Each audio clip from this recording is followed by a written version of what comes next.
on. California Congressman Adam Schiff is the top Democrat on the Intelligence Committee and joins me now. Congressman, a lot to chew over here. You're a former prosecutor, so obviously a lawyer as well. The implications of what the president said on Fox and Friends this morning. Well, I've noticed the president was giving one marching order for his interview this morning, and that was, you need to say that Michael Cohen was your lawyer on Stormy Daniels. We need that because you've contradicted that. Michael Cohen has contradicted that by saying that neither one of you discussed it. He wasn't in communication with you about it. We need you to do this. So he did that. But in true fashion, he's not disciplined and has very little adherence to fact. He also went out to say that Cohen only did this tiny, tiny fraction of work for him, and he was mostly a businessman. And that gave the government the opportunity within 120 minutes of filing in court and saying, look, of all these documents, the President of the United States is now saying that probably only a tiny, tiny fraction deal with any legal issue that Cohen was representing the president on. And the president also spoke, let's watch this, about James Comey's memos.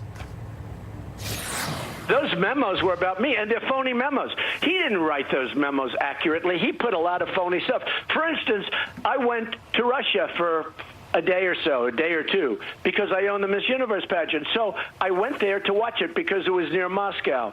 So I go to Russia. Now, I didn't go there. Everybody knows the logs are there, the planes are there. He said I didn't stay there at night. Of course I stayed there. I stayed there a very short period of time, but of course I stayed. Well, his memo said I left immediately. I never said that. I never said I left immediately. So Comey has written a memo. He's testified to that under oath. And now there's an argument of fact over whether, in fact, the president said to him, I didn't stay overnight.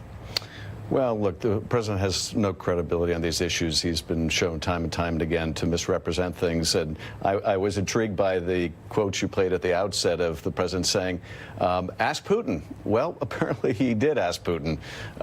Did you guys interfere in our election? And Putin said no. So if we're going to accept Putin's word for things now. That was at the G20, I think. Exactly, exactly. But Comey's testimony has been very consistent, and the memos are consistent with his testimony. And what's more, the witnesses that we interviewed in the Russia investigation were also consistent. Those that Comey talked to immediately after these meetings, after these conversations, corroborate James Comey. So I think there's little question that this is an accurate reflection of what the president said. The president, I think, is responding to evidence now that he did spend the night in Russia, and therefore trying to clean up what he misrepresented to James Comey. And the other part of that is the continuous attack from the president and others in his orbit against Comey, saying that the memos were, quote, leaked and that they were classified. Can you clear that up? Is there any merit to that, since they were upgraded to confidential, which is a classification after the fact, but at the time he gave them to a New York Times person or a colleague, they were not classified in any fashion. Is that correct? Or That's my understanding as well, that at the time that Comey wrote these memos, and they were basically his contemporaneous recollection of these conversations with the president, they were not classified, and he was able to release them without violating any rules on classification. So I think that's right, but this is part of what the president does. He attacks people, and you know, the truth of the matter is quite secondary. There was testimony that you heard yesterday from Christopher Wiley, the whistleblower, the British witness from the original Cambridge Analytica connections. And according to the testimony, as we understand it, he laid out many more connections between Cambridge Analytica, Steve Bannon and others, and potentially WikiLeaks and Russian-backed leaking. That's correct, and we asked for Mr. Wiley's permission to share some of the contents of his interview, which What are he your was willing headlines to do. from that?